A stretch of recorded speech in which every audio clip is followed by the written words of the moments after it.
Com muita alegria nessa noite, eu quero anunciar o nosso expositor, nosso irmão Marco Maiuri. Em nome da Capelania e da Associação Médico Espírita do nosso estado, eu quero agradecer a sua gentileza de estar conosco. O tema de hoje é ciência ou espiritismo. O Marcos é dirigente do Núcleo Espírita Meditação e Caridade de São Paulo, São Paulo. Irmão, seja bem-vindo. Obrigado. Esse título, né, é um título que nos leva bastante a pensar quais são as relações do espiritismo e a ciência. Antes, nós gostaríamos de nos adentrar um pouquinho na história e lembrar, por exemplo, de um evento que aconteceu com o químico americano, professor Dr. Stanley Miller. Stanley Miller, no ano de 1953, tensionou reproduzir em um pequeno recipiente as condições primeiras para a vida orgânica. Então, nesse recipiente, ele reuniu ali hidrogênio, metano, amônia, água, pôde ainda dar algumas descargas elétricas para reproduzir as primeiras tempestades elétricas que agitaram a atmosfera primitiva. Qual não foi a surpresa que começou daquela sopa de substâncias a gerar os primeiros aminoácidos. Mais para a frente dos aminoácidos geraram algumas proteínas. Rápidas teorias surgiram e não faltaram alguns cientistas apressados que disseram: a vida deve ter sido originária de transformações químicas, de reações químicas, de fatalismo biológico. Para nós espíritas, diante de uma teoria tão materialista quanto esta, resta-nos entender que a vida provém de Deus. Nós podemos reunir várias substâncias e elementos, mas não somos capazes de gerar vida. Então, o ponto de vista espírita em relação às observações científicas trata-se de uma ciência que se remonta às causas, e a ciência convencional remonta a seus efeitos. O nada não pode fazer nada. É necessário um efeito inteligente por detrás uma causa inteligente por detrás dos efeitos que observamos. Mas, por muito tempo, as ciências brigaram com as religiões, com o aspecto espiritual da existência. Devido, muitas vezes, aos desmandos da Idade Média, à época do materialismo do século XIX, onde eles estavam vindo exatamente desses desmandos e começaram com novas descobertas, isso fizeram com que os homens, em muitas ocasiões, pensaram que não tinham necessidade de Deus. Nós observamos também um evento na história de grandes heróis da história que se aventuraram a avançar na ciência e foram realmente, muitas vezes mortos ou presos, né, por terem ideias avançadas do aspecto do pensamento humano. Vamos lembrar, por exemplo, de Giordano Bruno, no dia 17 de fevereiro do ano de 1600. Aquele homem de aproximadamente 50, 52 anos, estava na Praça das Flores, no centro de Roma, ardendo na fogueira. Sua língua estava transpassada por um prego, presa a uma haste de ferro para que ele não blasfemasse mais contra o poder temporal. Giordano Bruno dizia a respeito da teoria do heliocentrismo, quando disse, sem nenhum telescópio, sem nenhum equipamento, somente com os aspectos intuitivos de seu espírito, dizendo que a Terra transitava em torno do Sol. Não era geocentrismo, era heliocentrismo. E isso fez com que ele fosse para a fogueira, no ano de 1600. Algumas ocasiões ele falava a respeito da reencarnação também. Ele era reencarnacionista, ele era calvinista, ele tinha todas as possibilidades para ir na fogueira da Inquisição. 30 anos depois, no ano de 1630, Galileu Galilei observa realmente, com uma luneta improvisada, aperfeiçoada por ele, começa a observar Júpiter. Observou, a princípio, 4 luas em Júpiter, e também veio com a teoria do heliocentrismo, porque Júpiter se equiparava a um sistema solar, e que o Sol era o centro do sistema solar. Falava a respeito também do heliocentrismo.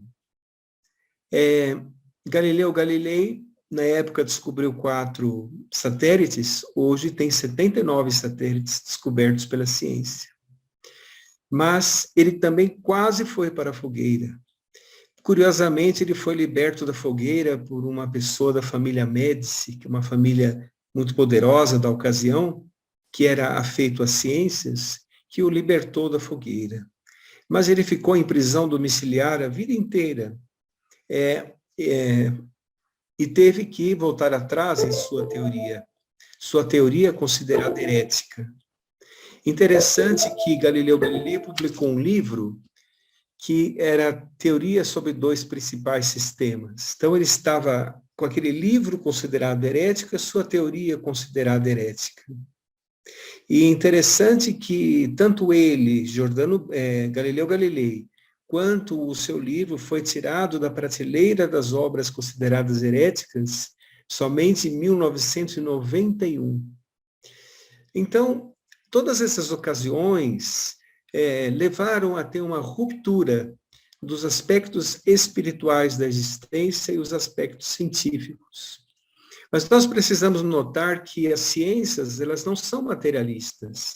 As ciências são neutras. Materialistas são alguns cientistas que a compulsam. Então, quando nós pensamos a respeito disso e vemos o desenrolar da história, quando nos adentramos na época do materialismo do século XIX, mecanicista, o materialismo dialético, não é? Exatamente nesse período tão difícil da humanidade, aparece em 1857 a doutrina espírita, surge das esferas mais altas como um fluxo de amor divino, demonstrando ao homem a revelação espírita. Lembrando que esse nome revelação significa, do verbo latim revelare, retirar o véu. Ou seja, uma revelação tem o seu compromisso com a verdade, nunca altera uma revelação anterior, mas acrescenta mais informações para se adaptar à época que o homem está vivendo. E é exatamente isso que a doutrina espírita faz conosco e representa um desafio para as criaturas humanas. No livro O que é Espiritismo, tem uma definição muito, muito bela a respeito deste aspecto científico do Espiritismo. É a ciência que estuda a origem, a natureza, o destino dos espíritos e as relações existentes entre o mundo corporal e o mundo espiritual. É a ciência de observação que caminha lado a lado com a ciência convencional, mas não se detém aonde esta outra para, porque ela observa as causas. Ao passo que os espíritos superiores, eles nunca revelam também o que cabe ao homem descobrir. Eles observam e andam um pouco mais à frente. Vou dar um exemplo. Aquele mesmo Galileu Galilei que ficou preso na masmorra, em prisão domiciliar, o restante da sua existência, retorna no livro A Gênese, através da psicografia de Nicolau Camille Flammarion, que aos 19 anos de idade era o maior astrônomo em sua época. Diretor do Observatório Astronômico de Juvisy. Então, Galileu Galilei já não podia mais ser queimado na fogueira, ele estava desencarnado. Então, ele trouxe ali revelações muito importantes. No capítulo Uranografia Geral, no livro A Gênese, fala, por exemplo, da relatividade do tempo, 50 anos antes de Albert Einstein trazer para a humanidade a teoria da relatividade, que o tempo é relativo ao ponto de vista do observador. Então vejam como existem muitas ligações. Allan Kardec utilizou-se de uma metodologia muito importante para a codificação espírita, porque as teorias científicas, elas nascem de experimentações empíricas, não é? Experimentações, repetição, várias repetições, tira-se então uma média, publica-se e está ali então uma teoria científica. Allan Kardec fez o mesmo. Ele também elaborou questionários, elaborou perguntas, distribuiu através de vários médiuns que não se conheciam em vários lugares da Europa. Médiuns que ele tomou cuidado que fossem médiuns com pouca cultura, ou ainda na fase da puberdade ou da adolescência, que não podiam, portanto, manipular as respostas. Allan Kardec tomou esses cuidados e as respostas no conteúdo, não obstante a forma, eram as mesmas. Assim que Allan Kardec trouxe para nós a codificação espírita.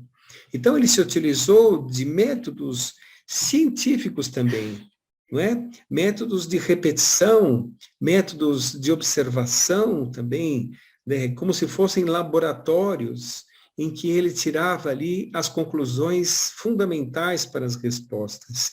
Só que com a diferença que ele respeitava a personalidade, o caráter dos espíritos que se comunicavam, porque eram as almas dos homens desvestidos da matéria. No entanto, trouxe muitas questões que a humanidade ainda está por descobrir, mas eles trouxeram de uma maneira bastante suave, de uma forma em que o homem, em seu desenvolvimento, em seu merecimento, irá gradativamente alcançar.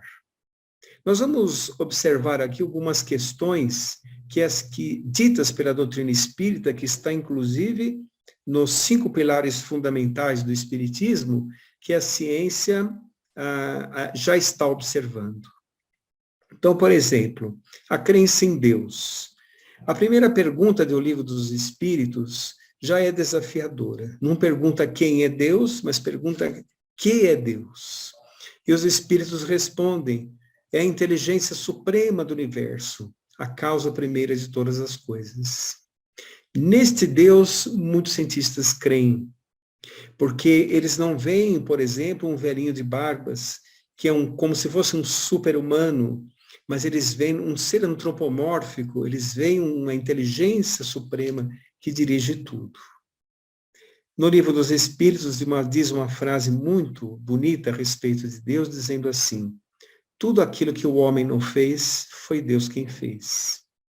E os cientistas já estão começando a observar a questão de uma inteligência superior, criadora de tudo. Existe agora uma linha da ciência chamada design inteligente. Isso está largamente explorado no YouTube, quem quiser pesquisar, pode pesquisar por ali.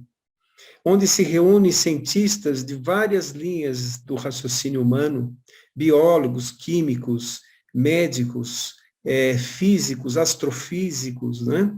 E eles observam ali as questões vinculadas à existência de Deus e aquilo que nós observamos. Então, por exemplo, observam uma das coisas, darei somente um exemplo, porque são muitas coisas que eles observam, né? A questão do DNA.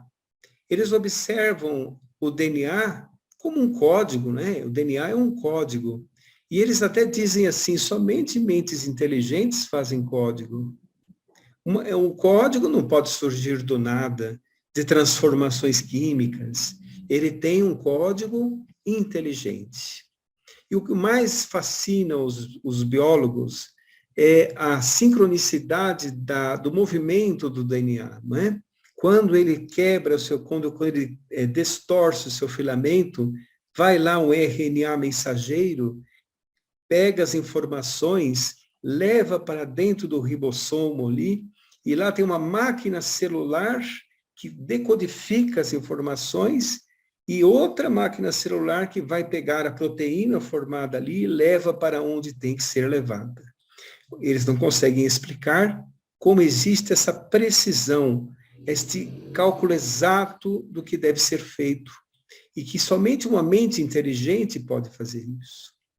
Eles observam também, por exemplo, os flagelos bacterianos. Os flagelos bacterianos são as caudas das bactérias. Quando viram com o microscópio eletrônico, tem roldanas, sistema de roldanas perfeito dentro das bactérias, onde faz girar o flagelo bacteriano. E muitas outras questões, o tamanho do universo, as constantes gravitacionais do universo e outros tantos elementos que eles observam a existência de Deus. Dizem muito claramente, somente uma mente inteligente é capaz de fazer isso que foi feito. Agora, na doutrina espírita, nós sabemos, Deus, o Criador, Jesus, um espírito crístico, juntamente com outros tantos espíritos crísticos, co-criadores. E de Jesus, dos espíritos crísticos para baixo, descendo uma escala moral, não é? Existem os trabalhadores intermediários entre Deus e os homens. Esses que são os arquitetos, como diz muito bem Emmanuel no livro A Caminho da Luz, os arquitetos da vida universal, na elaboração paciente das formas, ou seja, interpretam aquilo que o Criador pensa, aquilo que o Criador quer, porque entendem a essência do Criador, coisa que nós estamos ainda muito longe, porque reconhecemos Deus por suas obras somente, por enquanto, dada a nossa evolução. Aí a doutrina espírita aborda a imortalidade. A imortalidade também está sendo muito estudada, principalmente nas experiências de quase morte. Nas EQMs, muitas pessoas relatam experiências que tiveram na vida espiritual quando quase estavam desencarnadas, com metabolismo muito baixo, e estavam ali naquela questão na fronteira, não é? Na fronteira. Muitos cientistas materialistas dizem assim, que aquelas luzes, aqueles túneis, eles são como se fossem alucinações vistas por aqueles que estão nos estertores da morte. Mas eles não conseguem explicar, por exemplo, porque o avô da pessoa vem pelo túnel e fala assim, olha, agora não é sua vez, pode voltar. E a pessoa retorna, então, à vida orgânica aqui, diferente, completamente diferente. Existem muitos relatos a respeito das experiências de quase morte. Mas não precisava tanto. Era só para provar a imortalidade. Era só ir naquela casinha humilde de Uberaba, Grupo Espírita da Prece, nas reuniões de Francisco Cândido Xavier, em 75 anos de mediunato, 40 mil mensagens particulares com 100% de acerto, constatado por doutora Marlene Severino Nobre, da Associação Médico Espírita, em uma importante pesquisa que ela fez. Então, a imortalidade é estudada no mundo inteiro, onde perceberam que a pessoa, ao retorna com a lembrança, com a memória dos diálogos dos médicos, diálogos dos familiares e tudo o que aconteceu na sala onde ele estava ou estava recebendo socorro.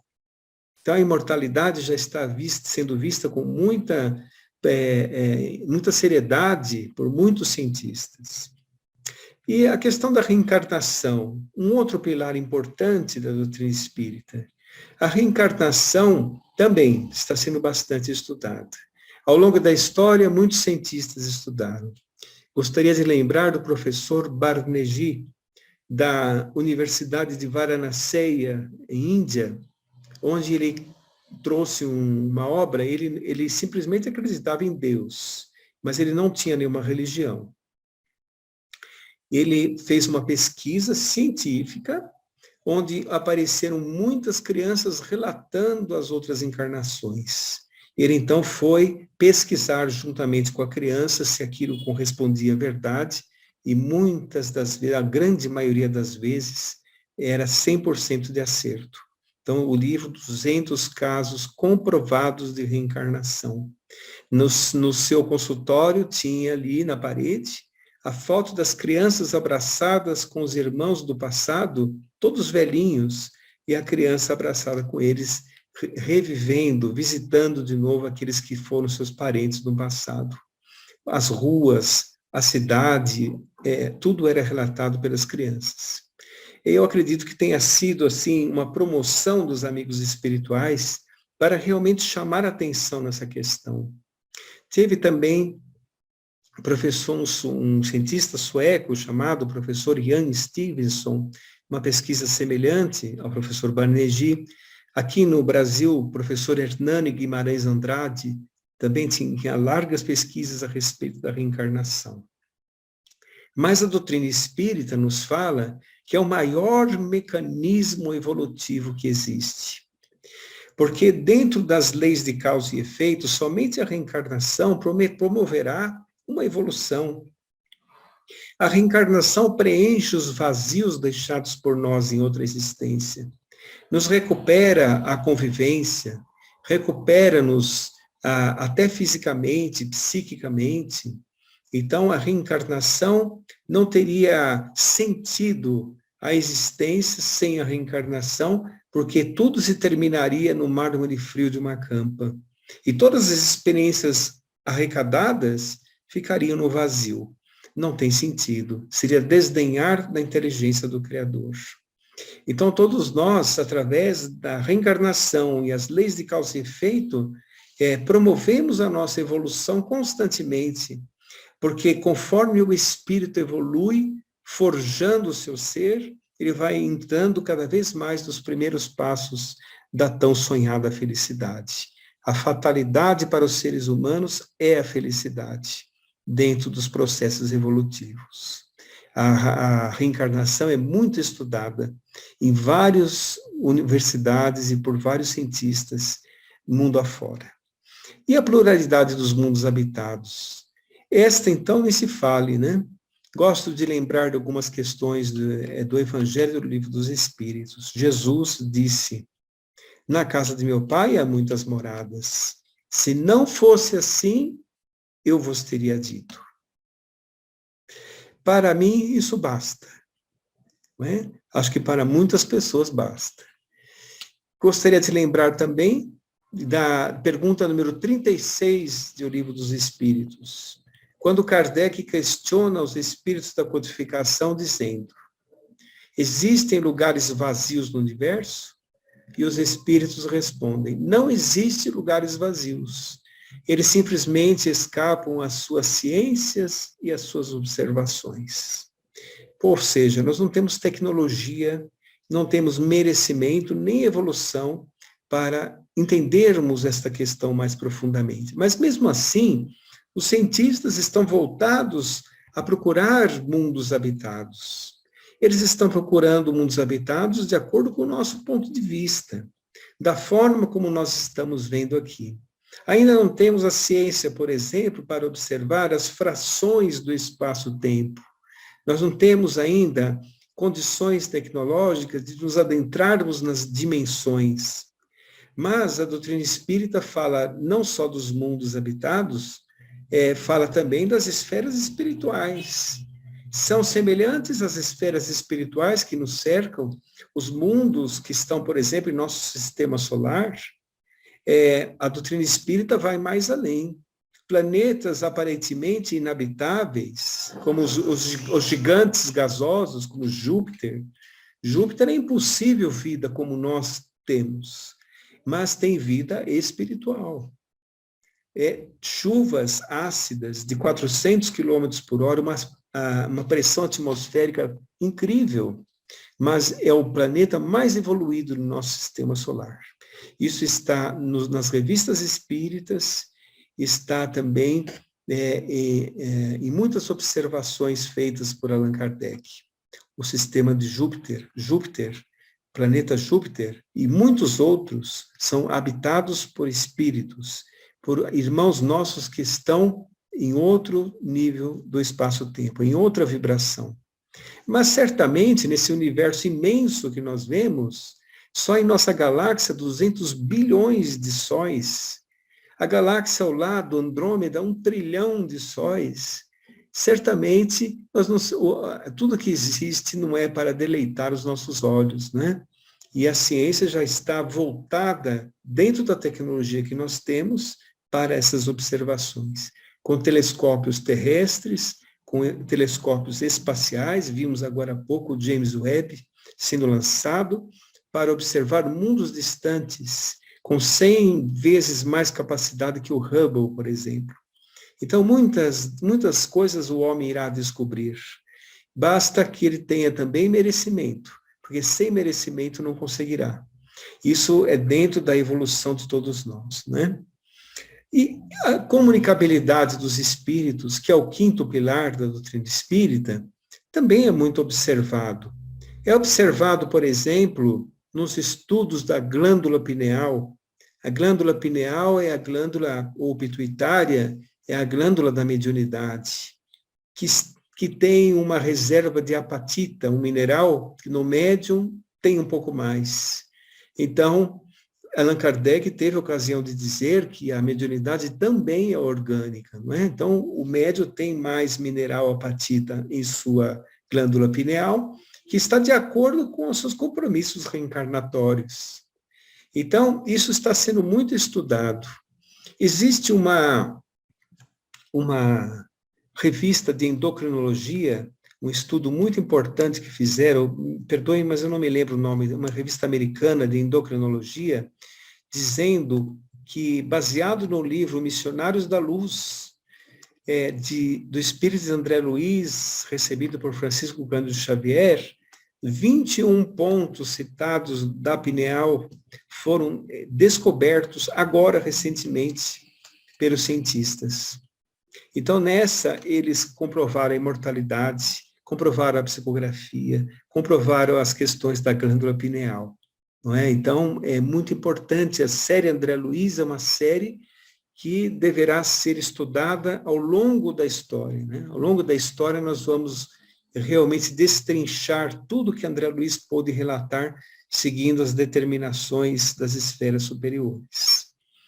Uma outra questão importante, falando um pouco a respeito disso na série André Luiz, é a questão de um diálogo que o espírito Calderaro teve com André Luiz, quando ele dizia da relação mente-cérebro, dizendo que é um prédio de 3 andares.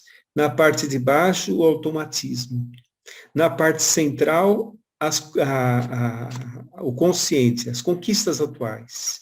E na parte superior, Calderaro disse o superconsciente. Ou seja, aquilo que está aguardando a evolução humana. Quando o homem for um homem integral, ele utilizará mais o superconsciente. E Calderaro completa, falando assim, é como se fosse o passado, o presente e o futuro dos seres humanos. E realmente, não é? Isso foi observado por vários médicos neurocientistas, também identificaram 3 andares. Vou citar alguns médicos aqui, professor Eric Kandel, professor Mark Sons, foram os que detectaram esses níveis, né?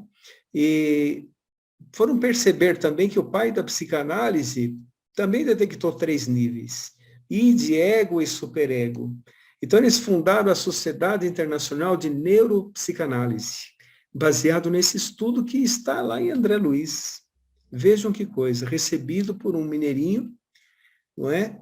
Nos anos de 1950 e pouco, com o 4º ano primário, através da psicografia.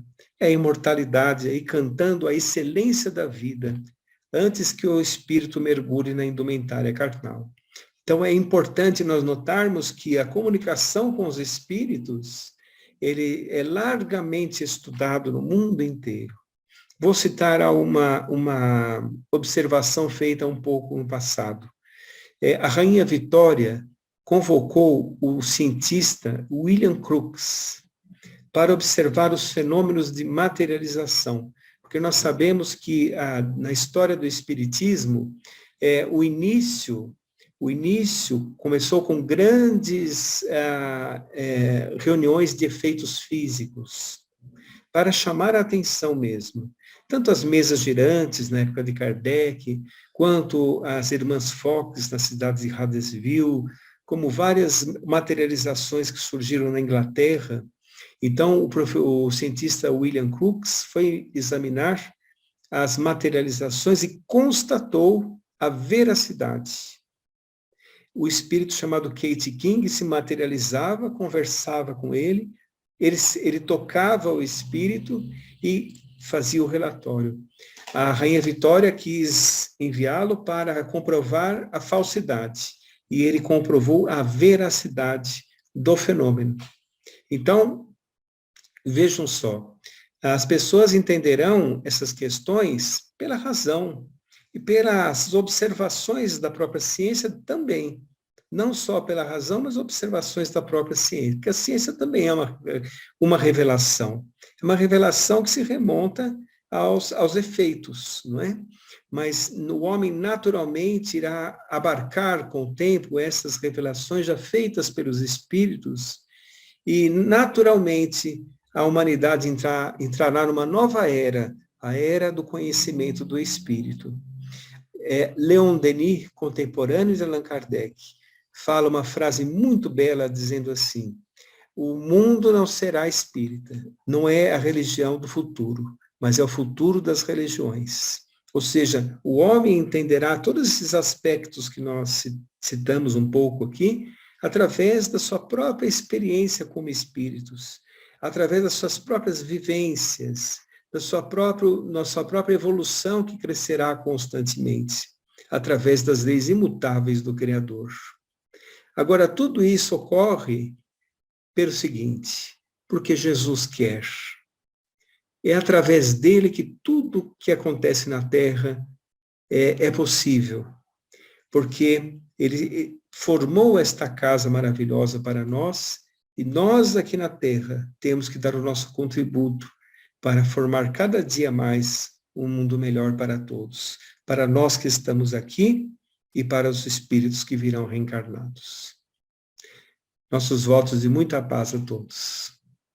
Eu quero agradecer com muita emoção ao nosso irmão Marco, que trouxe uma belíssima exposição, que, na verdade, é assim, um resumo muito inteligente de tudo aquilo que a gente estudou nesses anos de doutrina espírita. E fica aberto para quem quiser fazer alguma pergunta, eu tenho a minha a fazer, se ninguém for fazer. Vou fazer então para iniciar, para ganhar tempo. O espírito Calderaro falou em 3 níveis de consciência, tá? Uhum. Aí eu pergunto, nós também sabemos que a nossa doutrina foi dividida em 3 estágios de 70 anos. Primeiro estágio, o estágio da materialização. O segundo estágio, o estágio da literatura. Estamos agora no terceiro estágio, que é o estágio de exercitar esse...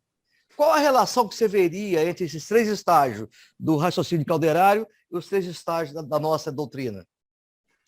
É a progressão da humanidade, a progressão da evolução, não é? Porque o número 3 é muito importante. Muitas coisas acontecem em torno do número 3. Então, realmente, as fases são gradativas, elas acontecem gradativamente, não é? E o homem primitivo, por exemplo, ele tinha poucas circunvoluções cerebrais, né? Então, ele estava no automatismo ali, no automatismo anímico, né? Então, era a reprodução, era o instinto de sobrevivência, era uma inteligência muito rudimentar. Conforme o ser humano foi evoluindo, não é? O seu corpo foi se aperfeiçoando. Antes de comentarmos isso, eu queria falar rapidamente sobre o perispírito, né? O perispírito, que é o corpo espiritual, o modelador das formas, vamos dizer assim, ele é um corpo, ele não pensa. Ele obedece às matrizes evolutivas do espírito. Então, à medida que o espírito vai se evoluindo, o perispírito também vai se modificando, vai se aprimorando e vai gerando corpos mais aperfeiçoados.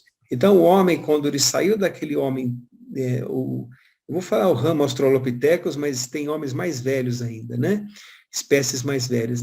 Mas quando ele começou a ficar ereto, quando ele começou a descobrir instrumentos, a ter noções de clã, ele precisou de mais circunvoluções cerebrais, ele precisou de um corpo mais, um cérebro que decodificasse mais a sua evolução. E isso foi acontecendo com o tempo, né? Acontece com o tempo. Então, a relação das 3 fases são essas. Agora, nós estamos em uma época em que o homem vai estar caminhando para se tornar o ser psi. Quando ele conseguir fazer isso, ele utilizará o superconsciente. Porque quando nós somos caridosos, quando nós perdoamos, quando nós amamos, nós damos um pequeno relampejo no superconsciente. Mas o homem do futuro, o homem do mundo regenerado, por exemplo, ele utilizará o superconsciente naturalmente, não é? Agora, lembrando que isso enquanto ele tiver necessidade do cérebro físico. Porque quando ele se tornar um espírito puro, não precisa mais do cérebro físico. Não é? Isso é enquanto ele precisar do cérebro físico. Respondi sua pergunta? Não, perfeitamente. Muito obrigado. Zé, tinha uma no chat aí, não tem? A Aimee Fonseca pergunta que existem relatos na literatura médica científica sobre adaptações do método científico para estudos espíritas espiritualistas? Existem alguns trabalhos ali, se não me engano, na Unicamp. A Unicamp tem ali um estudo que fala a respeito da interação do espiritismo com a ciência convencional, né? Existe um estudo científico, sim, a respeito disso. Eu não tenho acesso a ele agora, mas eu sei que existe. Se vocês quiserem ver, por exemplo, deixa eu me lembrar o nome do pesquisador, Sérgio Felipe de Oliveira. Ele fala a respeito disso. Zé, só um comentário, ele citou a Unicamp, teve 3 cientistas agora, né, da neurociência, ganharam um prêmio, né?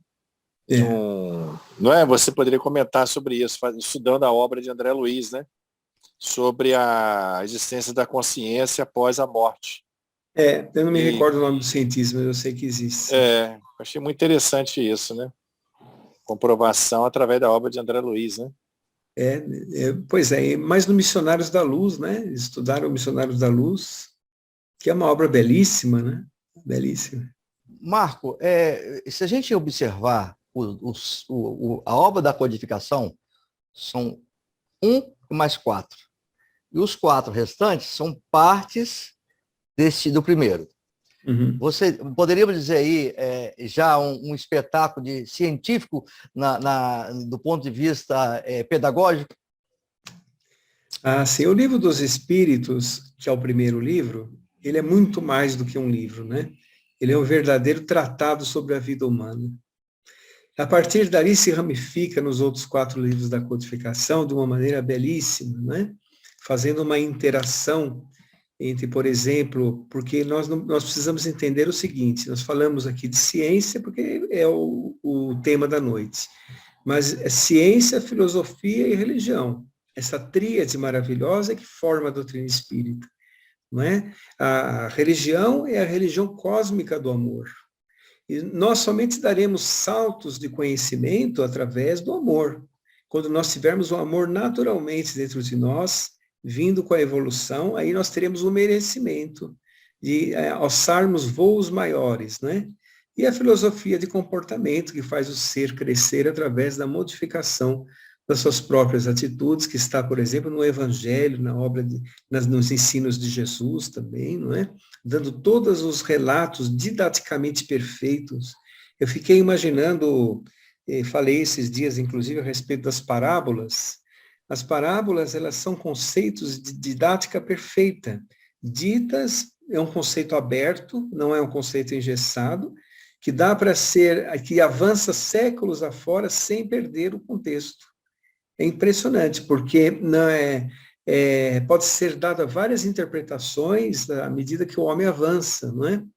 E usando os exemplos simples da época, né? O grão de mostarda, o vento, o joio, não é? As criações da ovelha, assim por diante, né?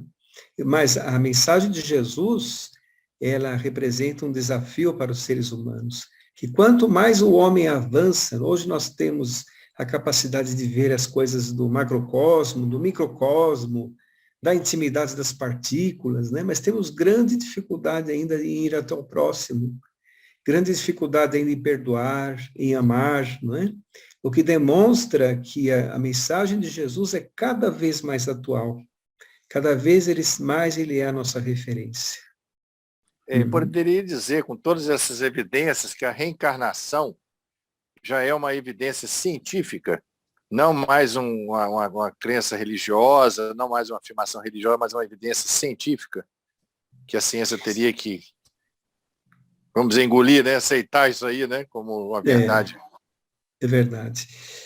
Sabe, nós estávamos comentando até aqui em casa esses dias que todos os ramos da ciência, eles vão ter que, uma hora, transcender a matéria, né? Porque a matéria é fria e inacessível ao pensamento. Para que o homem compreenda a reencarnação, ele precisa reconhecer-se como espírito primeiro, reconhecer a existência dos espíritos, né? E entender que a evolução não se dá de outra forma, senão através da reencarnação, né? Agora, as dificuldades existem do ponto de vista das observações. Muito orgulho, muita vaidade ainda no meio científico, não é? Que faz com que eles não vão para frente, né? Não consigam enxergar além, não transcendam o seu pensamento. Vocês podem ver uma coisa, nós falamos aqui das dimensões, né? As dimensões. Se um físico, por exemplo, observar essas questões com a física materialista, ele não vai entender. Se ele observar com a física que transcende a metafísica, por exemplo, ele irá entender a existência das colônias espirituais, da vida espiritual, a existência de Deus, a existência dos espíritos, e aí a reencarnação será, por consequência, pela lógica, não é? É algo muito interessante. Agora, muitos dos cientistas no mundo inteiro estão estudando a reencarnação. Isso é fato. Mas eu quero agradecer muito, muito, muito, muito a participação, poder participar com vocês, gostei muito do grupo. Vou conhecer mais a capelania, que eu não conhecia, né? A Carol mandou para mim alguns escritos através do que se trata a capelania, não é? E nós entendemos que esse tema deve ser muito abordado nas casas espíritas, porque para não entendermos que o aspecto religioso e espiritual, vamos dizer assim, o aspecto espiritual está desvinculado da razão. O espiritismo é a fé raciocinada, é a fé movida pela razão. Então é necessário mesmo nós estudarmos profundamente esses vínculos para firmarmos cada vez mais essa maravilhosa revelação enviada por Jesus através desses espíritos luminares e pelo missionário Allan Kardec. Quero desejar a todos muita paz. Fiquem com Deus. Quero agradecer, em nome da Associação Médico Espírita do nosso Estado, em nome do Projeto Capelania, agradecer ao nosso irmão Marco pela valorosa colaboração para esse início de ano, início de jornada, e que Deus abençoe você, que você possa estar conosco mais vezes. Que assim seja. Muita paz a todos. Pois não. Obrigado. Bom, pessoal, então como eu havia feito a provocação anterior, vocês querem mais, assim, alguma discussão entre nós? Nós estamos em 30 pessoas nessa sala. Oi, pois não. Falar sobre a regeneração, o que o pessoal acha? Estão nela, não estão? Sobre? Regeneração. Estão nela, não estão? Reforma moral precisa fazer? Para poder... Acho que... Não, é sugestão só. Está aberta a discussão. Vamos falar sobre regeneração. Mundo e regeneração. Vocês concordam comigo, quando eu falei no início, sobre o espetáculo pedagógico que é a compilação das obras básicas, o espetáculo pedagógico que é a divisão desse período, sim, inicial da doutrina espírita em 3 períodos de 70 anos, e aqui nós estamos no 3º período. O doutor Bezerra de Menezes falou que esse período que nós estamos é a hora de aplicar aquilo que a gente aprendeu. O que é isso? Se aplicar. Me permite, Luiz, posso Mani. fazer uma colocação? É que eu acho que ainda há uma confusão, porque as pessoas ficam esperando o mundo de regeneração. Se fala do mundo de regeneração, e não é o mundo que vai mudar. Quem vai trabalhar a regeneração somos nós. Nós é que vamos transformar regenerados, nós vamos tornar o mundo em regeneração. Então as pessoas têm que entender que não tem que ficar esperando nada acontecer. Esse é o grande problema. A gente tem que trabalhar a transformação agora.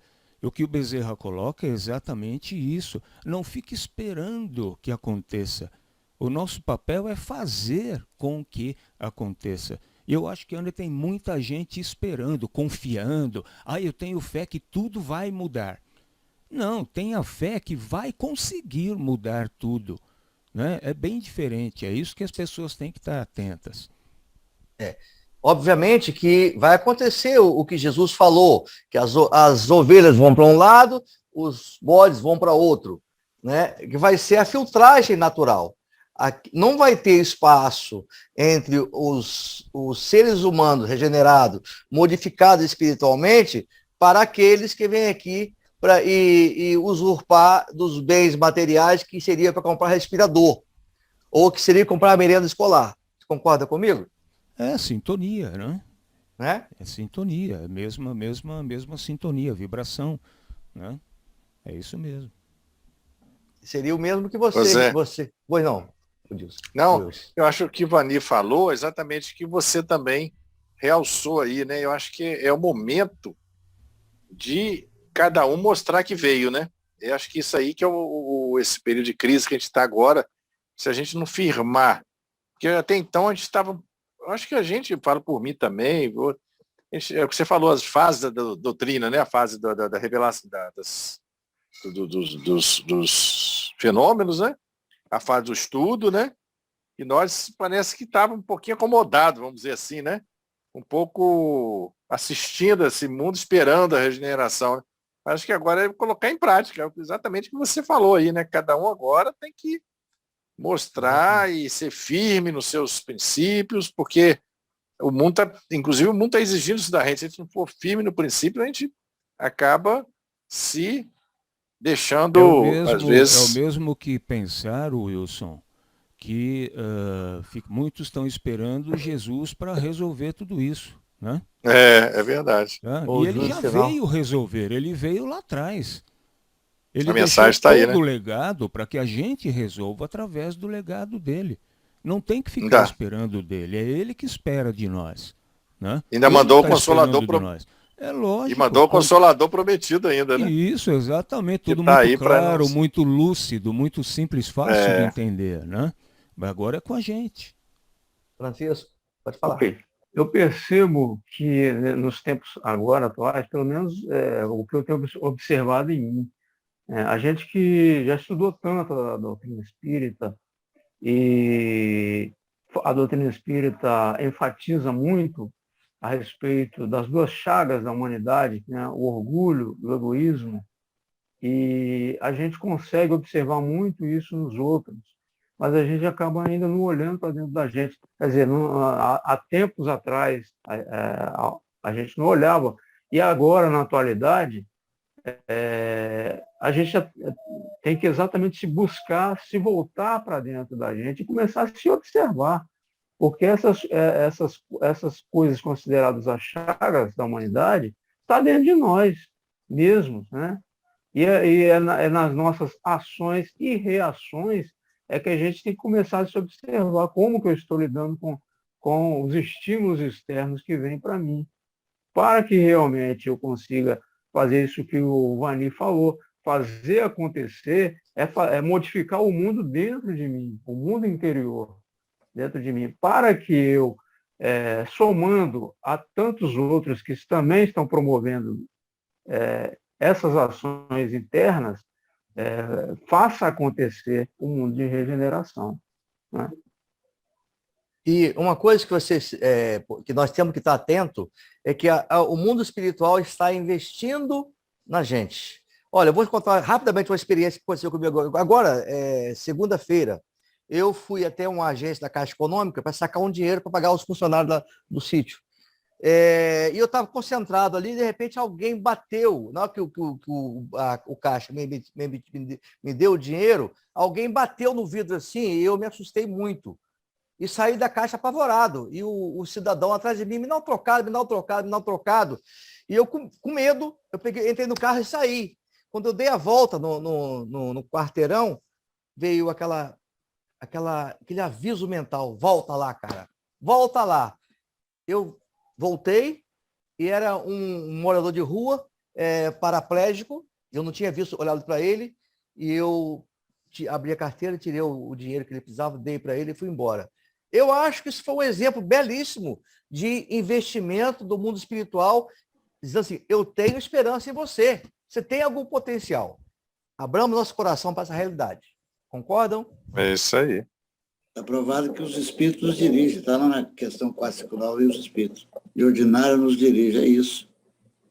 Você teve a intuição, da vez do Ript, né? Volta, eu voltei, eles estavam certos. O que o Vani falou, eu acho que é o correto, realmente.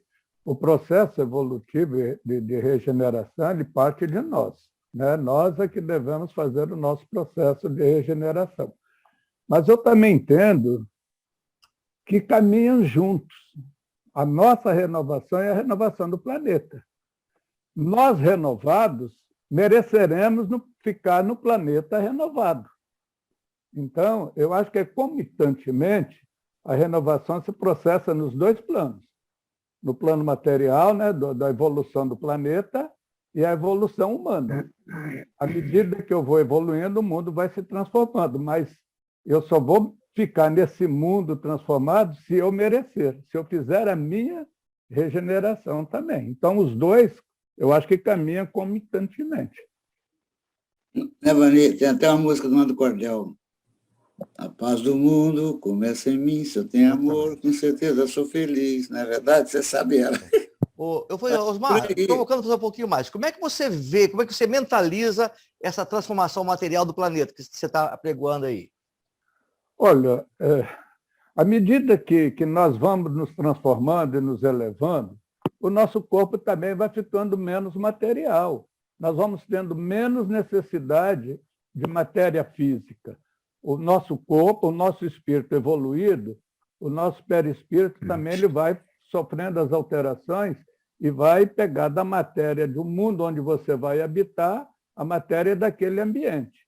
Então, se nós evoluímos espiritualmente, né, o planeta também evolui e nós vamos tendo menos necessidade da matéria. Então, a evolução ela se processa, ao meu ver, nos dois planos, o planeta e o ser humano. E você, então, por exemplo, eu não sei, daqui, quando o mundo, a Terra entrar no processo de regeneração, as necessidades materiais nossas serão menos densas, né? Hoje, a gente já vê aí que necessitamos de menos carne, né? De animal. Então, o nosso físico ele vai melhorando, ele vai se aprimorando fisicamente e espiritualmente. E a outra coisa também, nesse aspecto dos dois lados, é que a espiritualidade está promovendo o reencarne de espíritos mais, né, evoluídos que vão puxar isso. Quer dizer, a gente vai, talvez, ter que acompanhar, né? Como a gente está vendo aí esse movimento da ecologia, né? Movimento ecológico, de desmatamento, de preservação, energia limpa. E você vê que como as crianças estão liderando, né, esse movimento todo. Quer dizer, eu acho que vai haver uma transformação também direcionada, como o Gilson falou aí, né, que eles nos dirigem, né? eles também estão influenciando muito isso nessa transformação do mundo de regeneração, né? E nós vamos ter que nós vamos ter que merecer esse planeta. Para poder ficar aqui, nós vamos ter que merecer. Então, nós vamos ter que evoluir. Se eu não evoluir, eu não vou merecer o planeta. O Emmanuel tem um livro que ele, acho que é Paciência, se não me engano o nome do livro, que ele fala exatamente isso, que é o momento de exame, como se fosse prova da escola. Então, agora nós temos que mostrar, você falou, temos que merecer, temos que mostrar aquilo que nós já despertamos de desenvolvimento moral, intelectual na nossa que nós já aprendemos, né? Aquilo que o Zé falou, a terceira fase da doutrina, né? Acho que tudo isso aí conflui. É o momento, ele fala que nesse momento de crise é o momento em que as nossas aquisições íntimas vão ser aferidas. É o momento de exame. É um exame mesmo de colegial que nós estamos passando agora. E nós vamos ter que mostrar aquilo que estudamos. Zé, a Carol a Aimee botou uma mensagem aí. Eu queria que a Carol lesse as duas mensagens da Carla e da Aimee para nós. A união da ciência e religião vai se aprimorando na medida que nós iremos compreendendo as leis divinas que regem a vida material e espiritual e as relações entre essas vidas. Beleza, a Aimee, colaboração. concordo plenamente. Existe um plano maior a comando de Jesus para o nosso planeta também, não apenas para nós. Espíritos que já estão aqui há milênios e que talvez não tenham conseguido ainda a regeneração. Em cima do que a Aimee sabiamente colocou aqui, eu estou pensando, tem alguns livros que dizem que agora o que vai acontecer? Eles estão recolhendo algumas almas no umbral, aqueles que estão lá, recalcitrantes lá, sabe-se lá quantos séculos que estão lá, e agora eles vão colocar para reencarnar esse povo também. Já que a prova para a gente, também é a prova para eles. Então, última chance. Vai ser uma oxigenação interessante entre os que se acham que são os bons e entre os que estão ainda em aprimoramento e os que podem realmente contribuir com alguma coisa. Vai ser uma lambança, assim, sábia, né? Aquela coisa assim, bem assim, vamos todos ficar bem oxigenados, aprender com quem a gente não tem paciência e o outro vai ter que aprender a subir o degrauzinho. E agora vai ser a reta final. Eu acho que vai ser bem legal aí essas últimas gerações aí. Beleza. Eu só queria lembrar mais uma vez que a gente tem que abrir nosso coração, nossas mentes, estender nossas mãos, porque a espiritualidade está acreditando na gente, investindo na gente, e nós temos que responder a esse chamado. A paz de Jesus a todos. Oração para todo mundo aí, vamos lá. Coração. Grato a todos. Obrigado pela companhia. Boa noite a todos. Boa noite, Aimee. Boa noite a todos. Aimee. Carol. Boa noite a todos. Verinha, que saudade de você. Boa noite a todos. Beleza, Fiquem com Deus. Tchau, tchau. Até terça. Um abraço. César, quanto tempo, César?